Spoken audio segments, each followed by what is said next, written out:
You already know what you need to do. That is the part nobody talks about. Procrastination is not a knowledge problem. You are not sitting there wondering what the task is. You know exactly what it is. You have known for days, maybe weeks. It is sitting in the back of your mind right now, the thing you opened this video instead of doing. And right now, your brain is not being lazy. It is protecting you. When you sit down to do something that feels hard, uncertain, or high stakes, a part of your brain called the amygdala reads that discomfort as a threat and sends a signal to avoid it. The same system that would pull your hand away from fire is the system telling you to check your phone instead of starting the report. The problem is that every time you listen to that signal, you make it stronger. Every avoided task teaches your brain that the task is genuinely dangerous. The avoidance feels like relief, and relief feels like reward, and your brain chases rewards. So the next time you sit down to do that same kind of work, the avoidance signal comes faster and stronger, because now it has been reinforced. Willpower alone will not fix this. You cannot overpower a system that is faster than your conscious thought. You have to work around it. And that is exactly what these 5 steps are going to do. Step 1. Make the task stupidly small. The reason you are not starting is almost always because you have the full task in your head. Write the entire report. Build the whole website. Clean the entire apartment. Your brain looks at that and generates a threat response before you even pick up the pen. Shrink it to the point where the threat response cannot fire. You are not writing the report. You are writing one sentence. Just the first sentence. That is the only task. Not the paragraph. Not the introduction. One sentence. You are not cleaning the apartment. You are picking up 5 things off the floor. 5 things. Then you can stop if you want. You are not building the website. You are opening the file. Just opening it. The amygdala fires on anticipated difficulty. When the task is small enough to be genuinely trivial, the threat response does not activate, and once you are moving, momentum carries you forward. Nearly every person who commits to writing one sentence ends up writing 3 paragraphs, because starting is the actual obstacle, not continuing. Right now, take whatever task you have been avoiding. Write it down on a piece of paper. Then next to it, write the smallest possible first action. Not the first step. The smallest possible first action. The one that would take 30 seconds. That is the only thing you have to do. The rest will follow. Step 2. Eliminate the decision.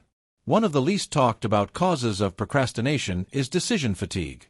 By the time you sit down to work, you have already made hundreds of small decisions throughout the day. What to wear, what to eat, whether to respond to that message, which route to take. Each decision costs mental energy, and when that energy is low, your brain defaults to the path of least resistance, which is not starting. The solution is to eliminate the decision entirely. You do not decide when to start. You have a rule. 9 o'clock is work time. Not 9 o'clock if you feel like it. Not 9 o'clock unless something comes up.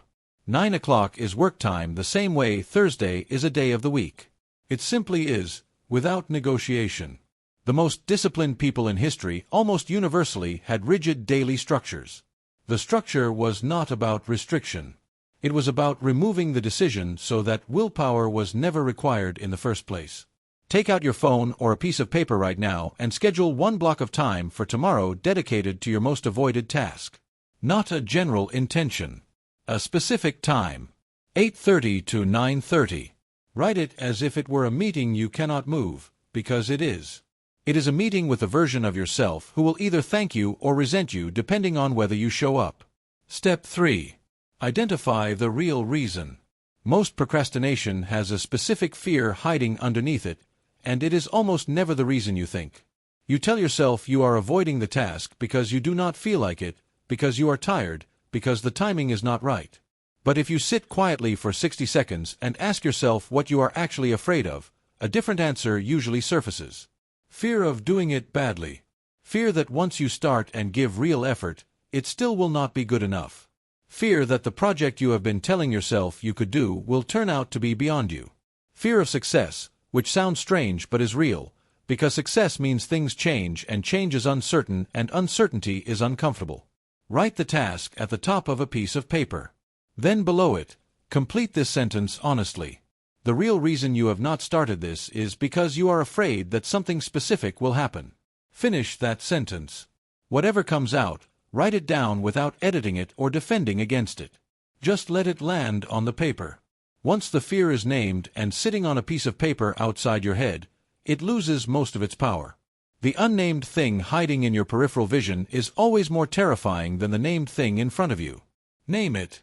Then decide whether it is a reasonable reason to stop, or whether it is just the old avoidance signal wearing a more sophisticated costume. It is almost always the latter. Step 4. Change your environment in 30 seconds. Your environment is not neutral.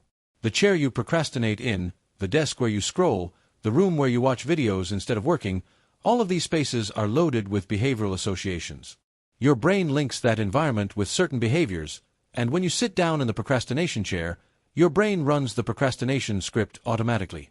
You do not need a new desk or a different apartment. You need 30 seconds of environmental disruption. Move to a different chair. Go to a different room.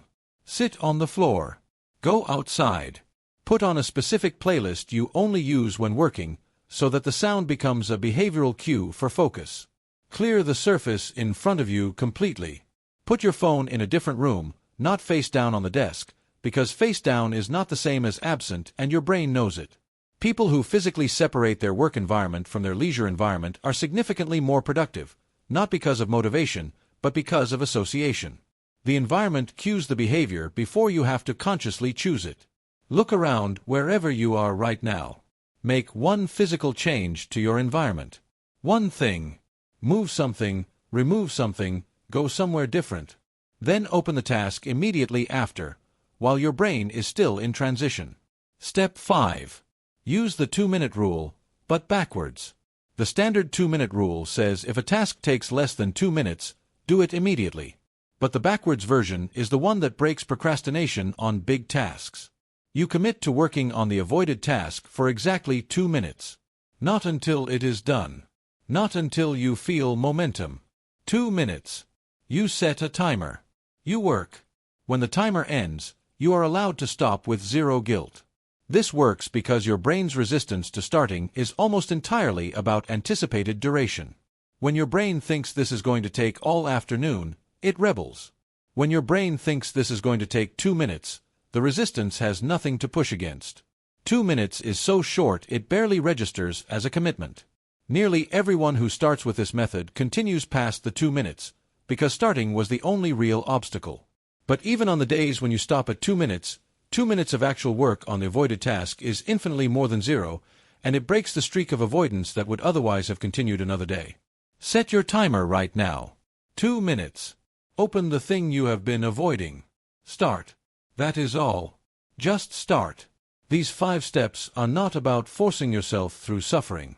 They are about understanding that your brain is running a protection program and giving that program less to protect against. Make the task small so the threat response does not fire. Remove the decision so willpower is not required. Name the fear so it cannot operate in the dark. Change the environment so the association is different. Shorten the commitment so the resistance has nothing to grip. Procrastination is not a character flaw. It is a habit loop, and habit loops can be interrupted. Not tomorrow. Not after you feel more prepared. Not once conditions are better. Right now. In the next 5 minutes. The task is still there. It is going to be there tomorrow and the day after if you do not move today. And every day it sits undone, it costs you more than the doing ever would.